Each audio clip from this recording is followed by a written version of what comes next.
Assalamualaikum warahmatullahi wabarakatuh.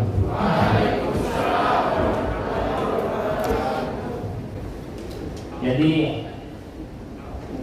blok gastro bagian mikrobiologi ya.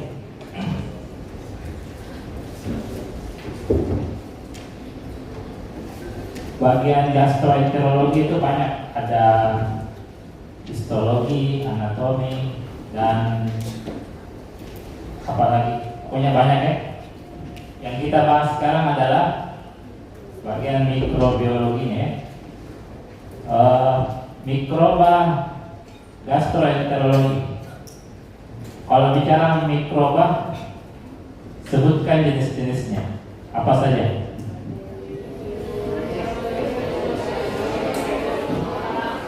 Virus, bakteri, parasit.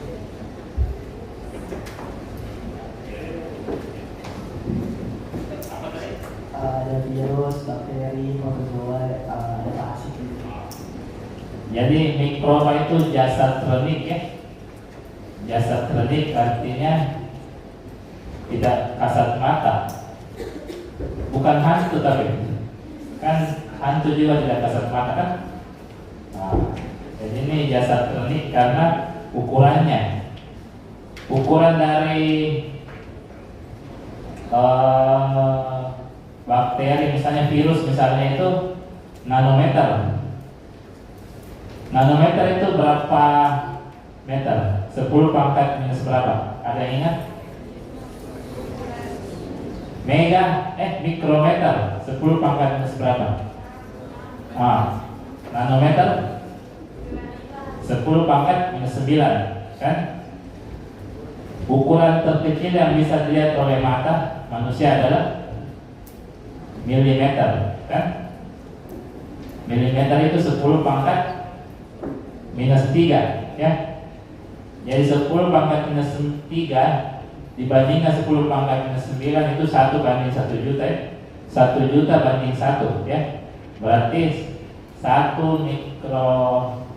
milimeter kamu pakai 1 juta, baru kamu bisa lihat virus misalnya ya.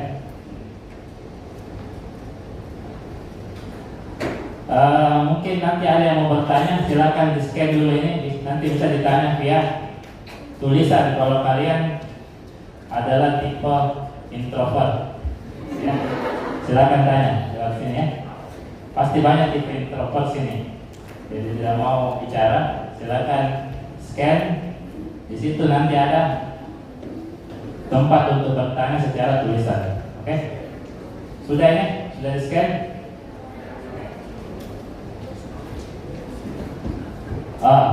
Jadi ada 3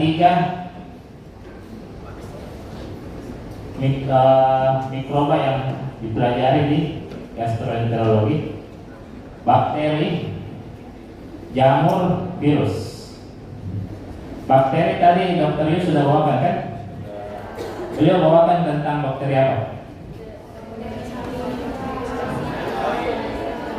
Satu orang.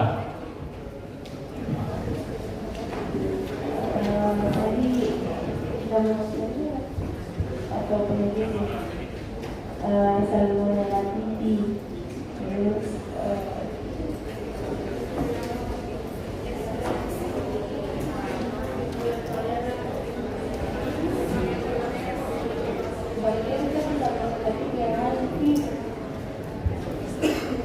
tadi dibahas virus juga. Harusnya cuma bakteri.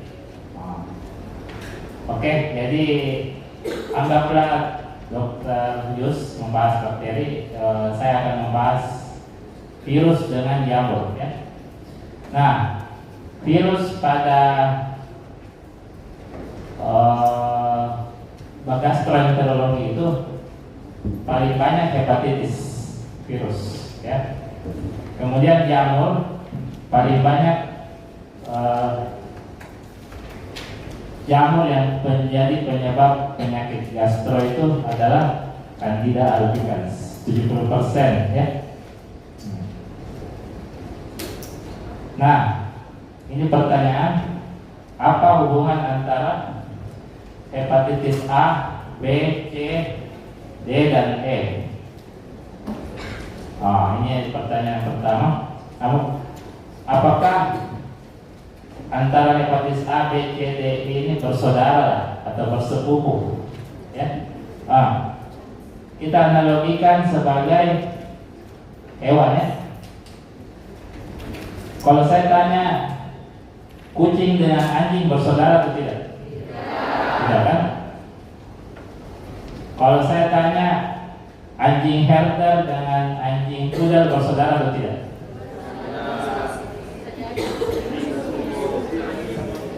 Anjing kalau dengan kucing dia kawin, bisa nggak jadi anak?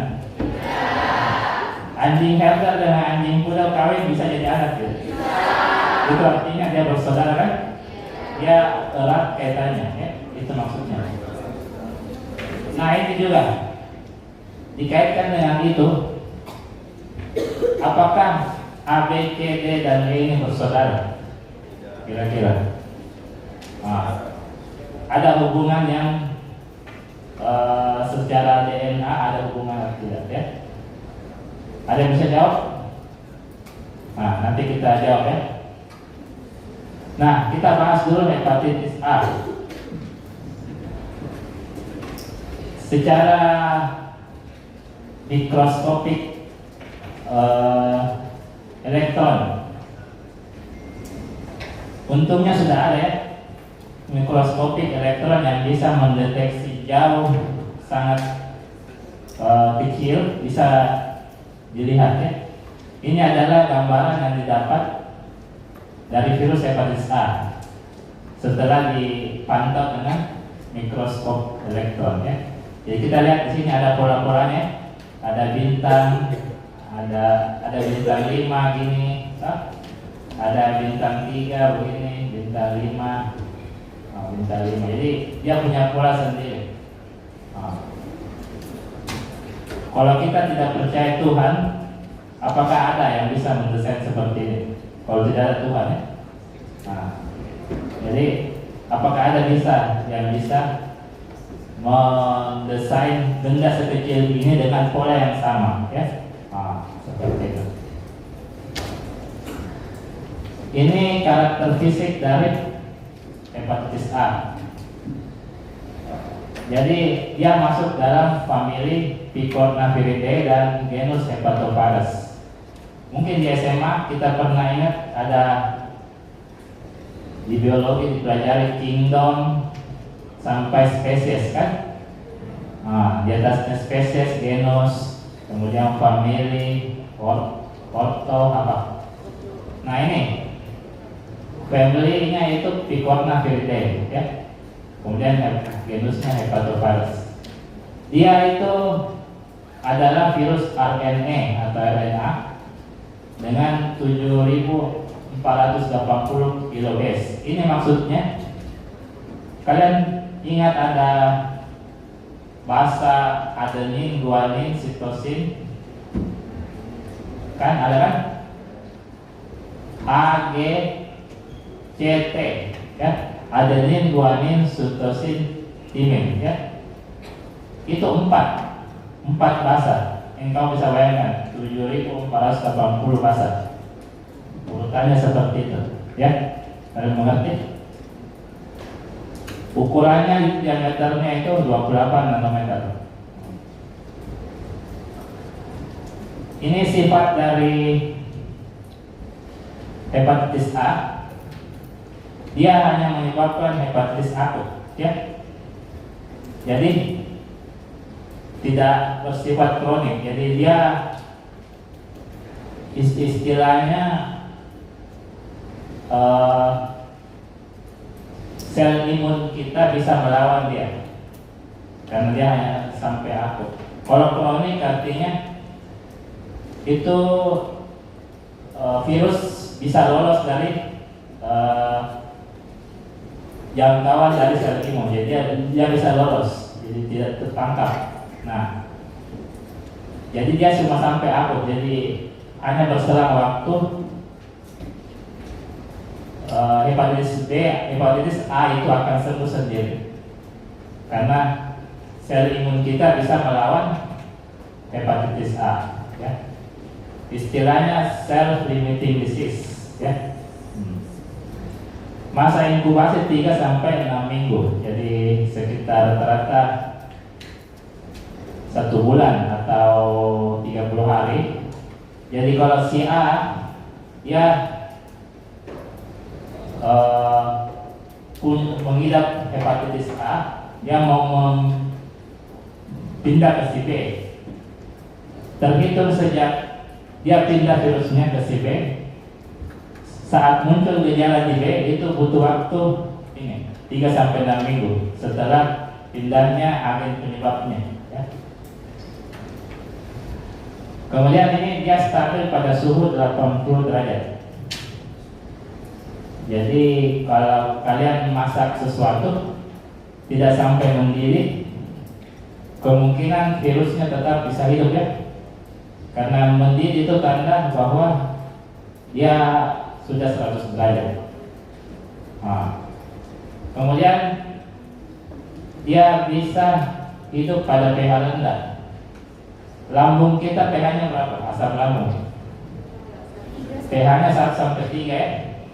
Nah, ketika kita makan makanan yang mengandung hepatitis A, dia bertahan hidup di dalam lambung.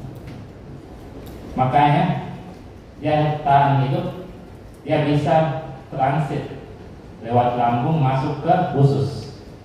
Masuk ke usus dia bisa diserap ke pembuluh darah, ya. Akhirnya dia menuju ke liver seperti itu, ya. Jadi bisa transitnya lewat lambung, ya. Nah, ini perjalanan penyakit dari hepatitis A.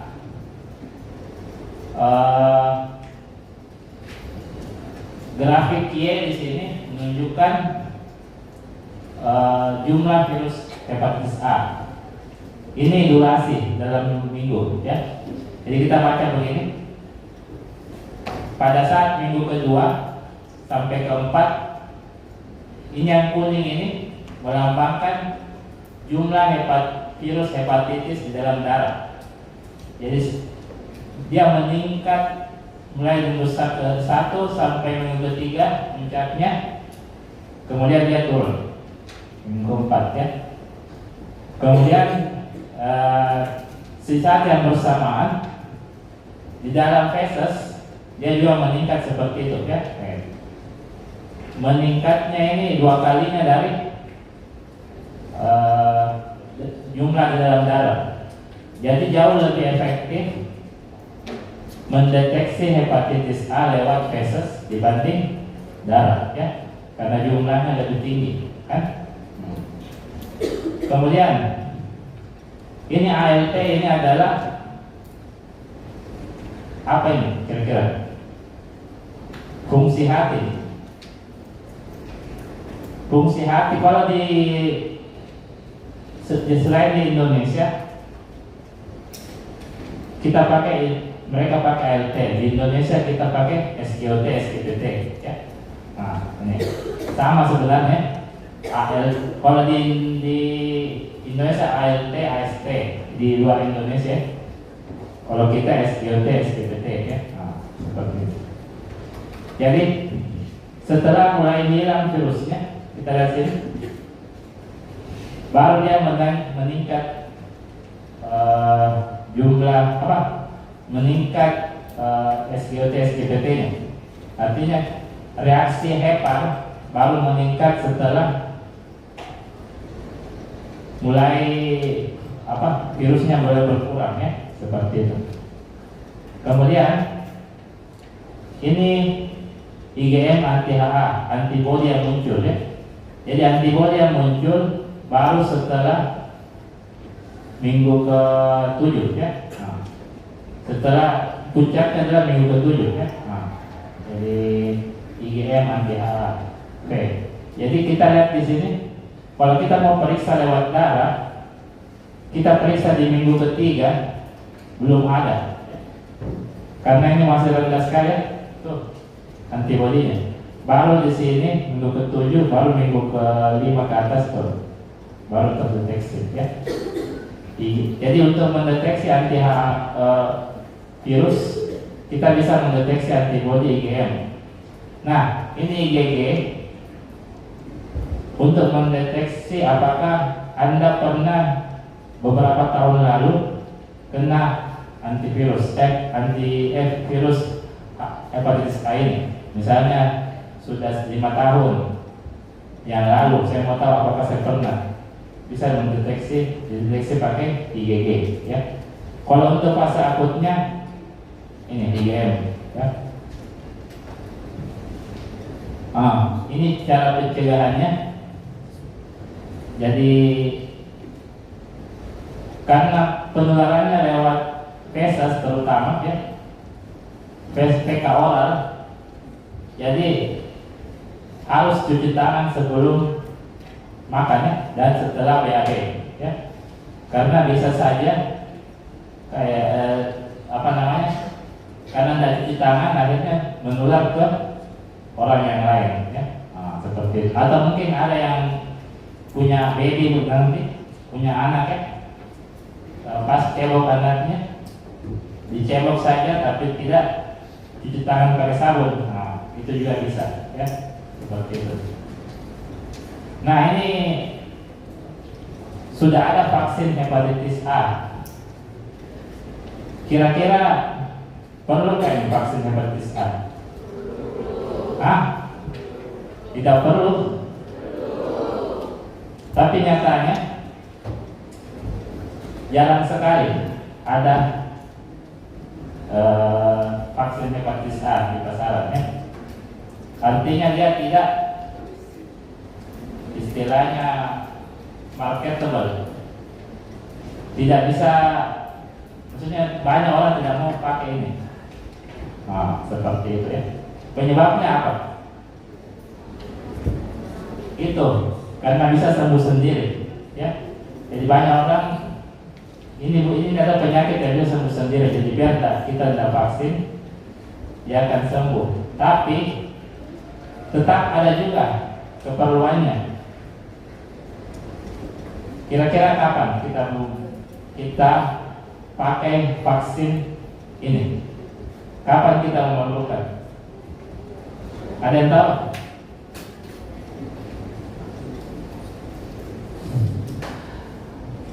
Kalau kalian mau pergi di India misalnya, India kan makanan street food banyak. Bagaimana kualitasnya kan?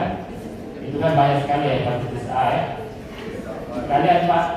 Kalian harus vaksin sebelum pergi ya. Vaksin hepatitis A. Jadi kalau kalian mau pergi ke lokasi-lokasi yang endemik hepatitis A, sebaiknya kalian pakai supaya tidak kena ya. Karena ini sebenarnya vaksinnya kuat sekali, tapi mahal ya. Jadi sebelum kalian pergi ke lokasi-lokasi yang tinggi penularan ini, penyajian makanannya kurang bersih, lakukanlah vaksin hepatitis A ya. Nah, kita beralih ke hepatitis B ya. Dengan mikroskop elektron, ini adalah penampakan hepatitis B ya, kayak bulat-bulat begini. Kalau diperbesar seperti ini ya, kayak durian ya. Siapa yang suka durian? Nah, ini kita lihat di sini. Ada juga yang panjang-panjang kayak begini. Yang mana yang berbahaya, ini atau ini? Yang mana yang berbahaya? Yang panjang atau yang bulat? Yang mana yang lebih berbahaya? Yang panjang atau yang bulat? Salah. Yang bulat ya. Kenapa? Yang bulat ini yang mengandung DNA, partikel DNA ada. Yang panjang ini tidak mengandung DNA. Jadi dia tidak mengandung DNA. Ini mengandung DNA. Artinya dia bisa bereplikasi. Kalau yang tidak mengandung DNA tidak bisa bereplikasi. Kira-kira kenapa ada ini? Kalau dia tidak mengandung apa? Kalau dia tidak penting, kenapa justru dia menciptakan ini dan jumlahnya jauh lebih banyak daripada ini? Kira-kira kenapa? Nanti ditanyakan.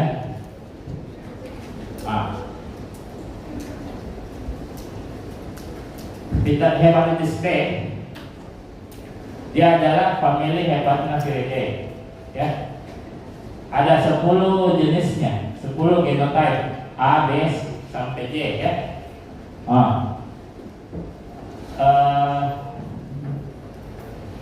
Tiap genotype menempati wilayah tertentu di dunia.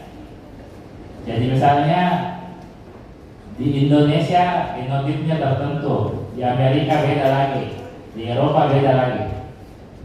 Kira-kira kalau di Indonesia apa genotipnya? A, B sampai J. Apa? Bukan I, karena Indonesia. Kalau J Jepang,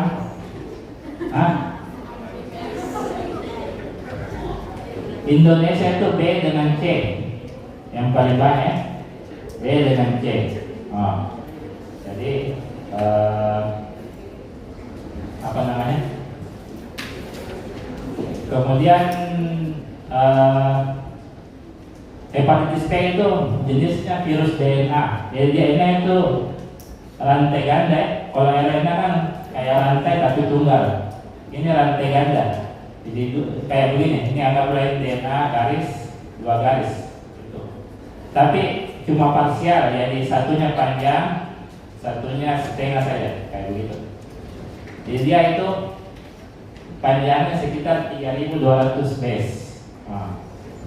Banyak sekali orang meninggal gara-gara hepatitis B, ya. Yang bukan sebenarnya, bukan virusnya yang menyebabkan meninggal, ya.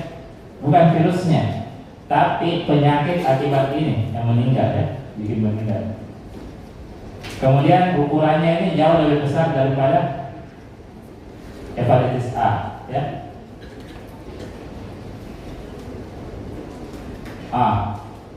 Penyakit yang akibat hepatitis A itu bisa bersifat akut dengan kronik, ya. Kapan dikatakan akut? Di 6 bulan ke bawah itu adalah akut, ya. Kalau misalnya kita periksa bulan Januari, kemudian cek lagi bulan Juli, masih positif, berarti itu bisa dianggap kronik, ya. Nah, kronik ini akan bisa menyebabkan ini, sekian persen akan bisa menyebabkan gangguan liver tahap akhir, ya. Contohnya adalah sirosis liver dengan kanker liver, ya. Nah, sirosis liver ini ibarat pada luka itu, pernah lihat keloid? Kalau kita luka ada keloid, kan? Itu keloid adalah jaringan ikat, bukan sel, ya. Sirosis seperti itu. Jadi 100%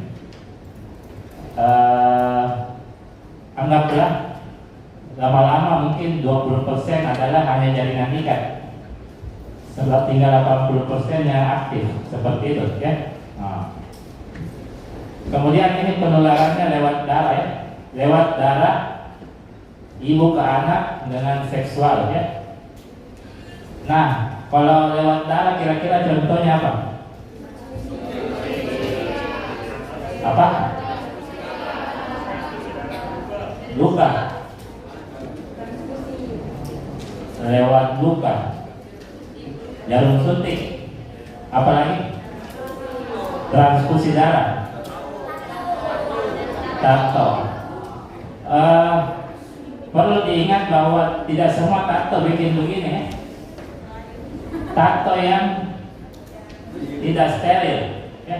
Jadi jangan anggap karena tato itu negatif maka dia pasti bisa penyebab. Tidak.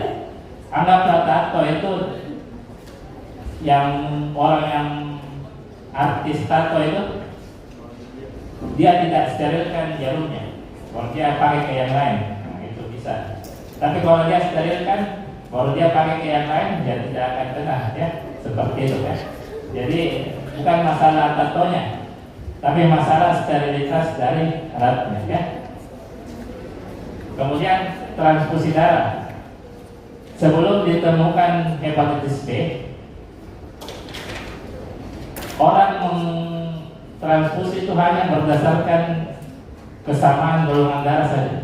Jadi kalau saya A pindah ke yang butuh A boleh, A ke B sudah pasti tidak boleh kan? Nah.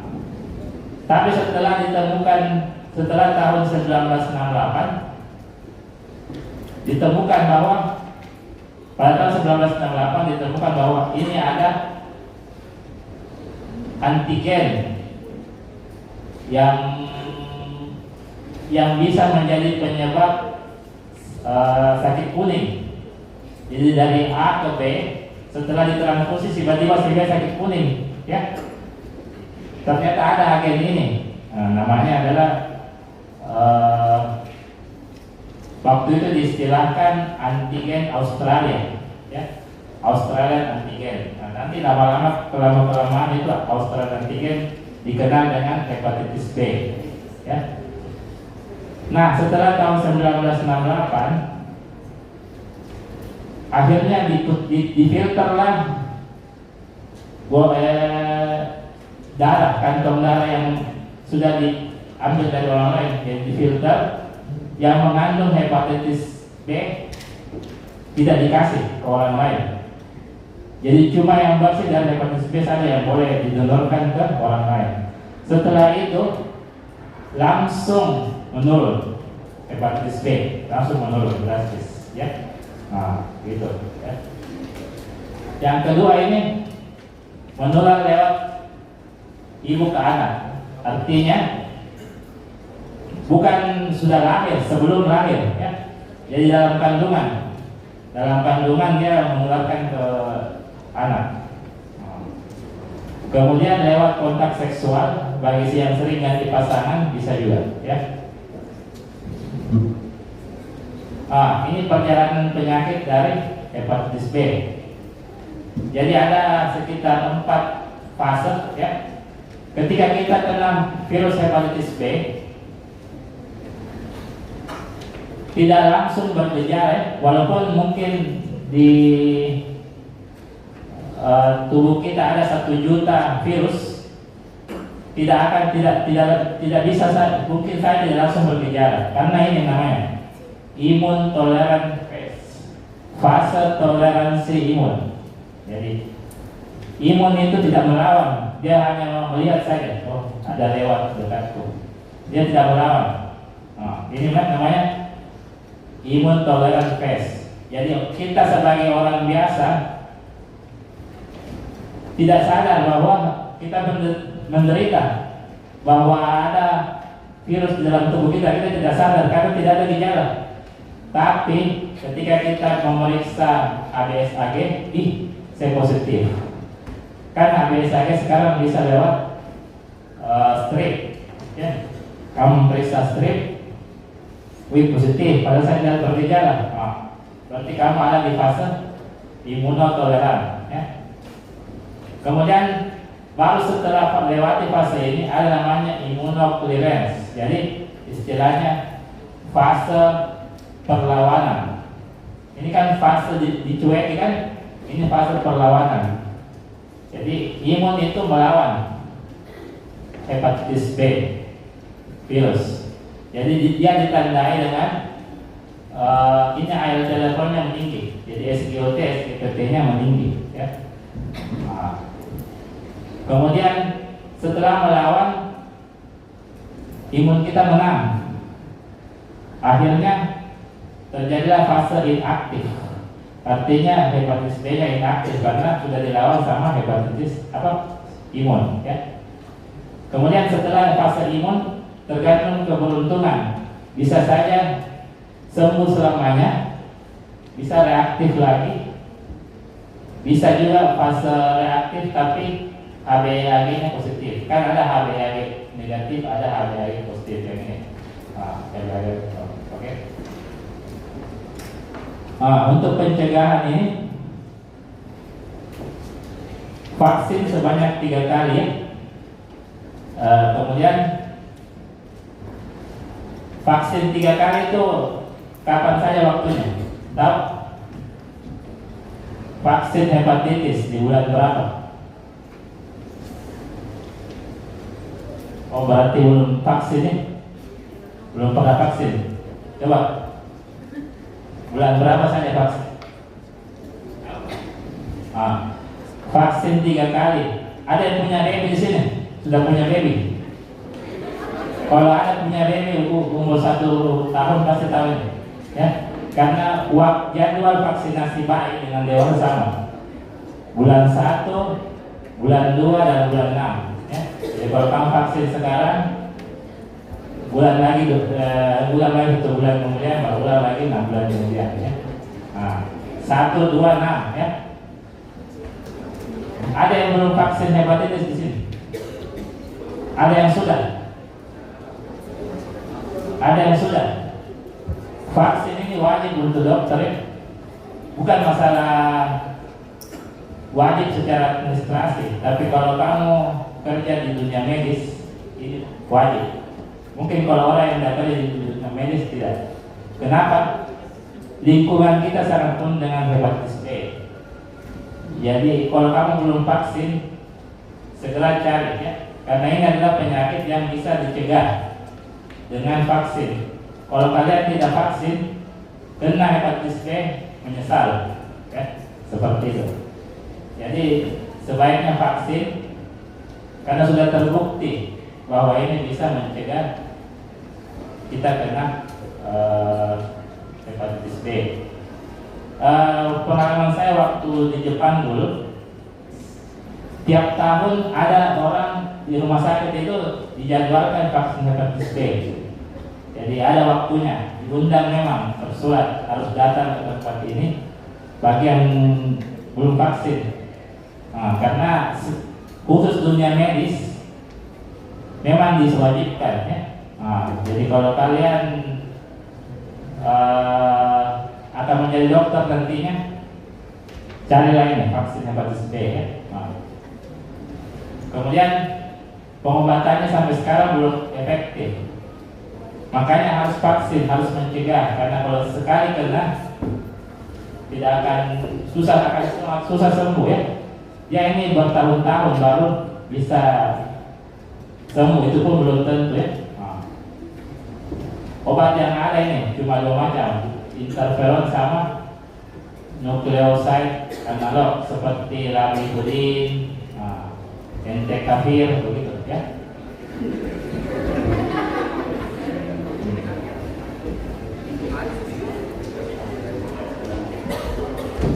Nah ini hepatitis C ya. Gambarnya seperti ini. Tinggal berapa menit?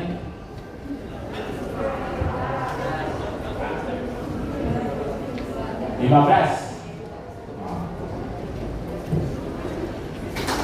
Ini karakternya. Ini dokter, waktunya sholat. Ya. Jadi, tabe. Ya. Karakter fisiknya ini RNA. Dia itu mirip dengan hepatitis A. Kalau hepatitis B kan dia DNA. Ini RNA ya. Jadi 9,6 kilobase. Dia memiliki genotip, ada 6 jenis genotip 1 sampai 6. Dia selalu bermutasi ya. Kemudian ukurannya 55 nanometer, lebih besar dari hepatitis A dan hepatitis B ya. Penderitanya juga banyak. Ini perjalanan penyakitnya. Jadi 50% dan sampai 85% dari hepatitis C akan menjadi kronik ya. Kemudian 20% menjadi sirosis, 5% menjadi kanker ya. Ini berjalan selama 10 sampai 30 tahun. Jadi walaupun kita sudah sembuh hepatitis C, tetap ada kemungkinan 10 sampai 30 tahun ke depan kita mengalami kanker ya. Ya sabar. Hepatitis C itu erat kaitannya dengan steatohepatitis. Apa itu steatohepatitis? Ada yang tahu? Ini namanya fatty liver ya. Fatty liver atau pelemakan hati ya. Tapi jauh lebih sering hepatitis C akan menyebabkan steatohepatitis kalau didukung sama faktor pencetus yang lain. Di alkohol, yang minum alkohol kemudian menderita hepatitis C, diabetes, kegemukan, dan mengkonsumsi obat-obatan narkoba jadi sering terkena hepatitis C. Ini pengobatannya hepatitis C alhamdulillah sudah ditemukan.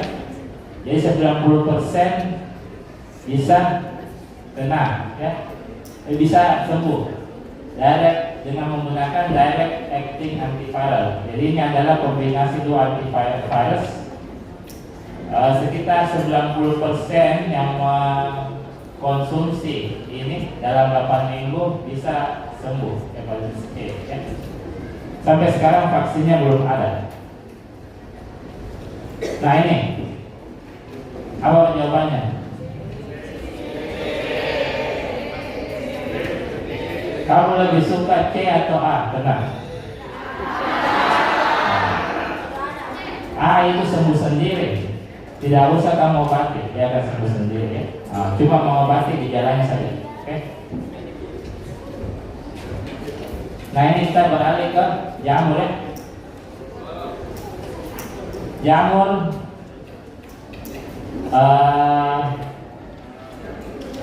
bentuknya seperti ini ya, jamur ya. Jadi dia kalau digambarkan seperti ini, blastospore, bentuknya seperti ini kemudian saya pseudohifa kayak rantai tapi tidak beraturan, kayak ini hifa kayak tebu ya, panjang-panjang. Nah, 70% dari infeksi jamur itu adalah Candida albicans ya. Dia kebanyakan menyerang mukosa. Jadi mukosa itu kayak di mulut, dalam mulut, esofagus. Kemudian ini proses patogenesisnya. Jadi ketika jamur ini mengenai suatu jaringan, nanti lama-kelamaan akan tumbuh hifa kayak begini,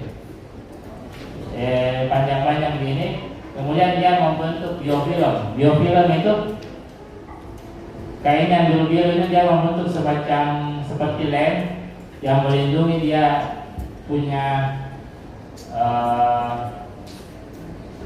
tubuh dari antibiotik anti jamur ya. Jadi dia ini menyebabkan resistensi obat anti jamur dengan adanya biofilm ini ya.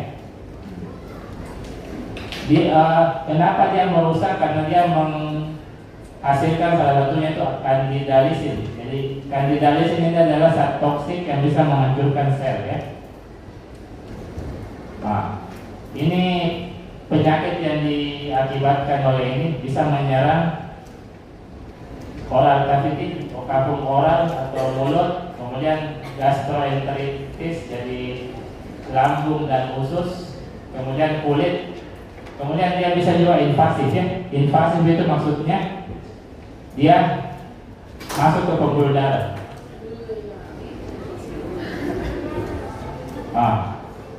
Jadi ini apa namanya? Candidiasis. Ketika terjadi invasif, dia itu bisa menyebabkan banyak sekali penyakit di tulang, di otak, di jantung, di paru-paru sebagainya. Nah, ini referensinya. Sudah jam berapa? Sudah berapa menit lagi?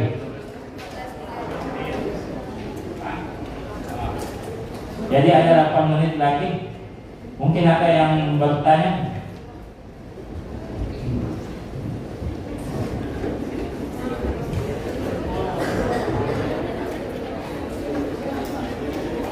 Ada yang mau bertanya atau ada yang sudah tulis pertanyaannya di teks tadi?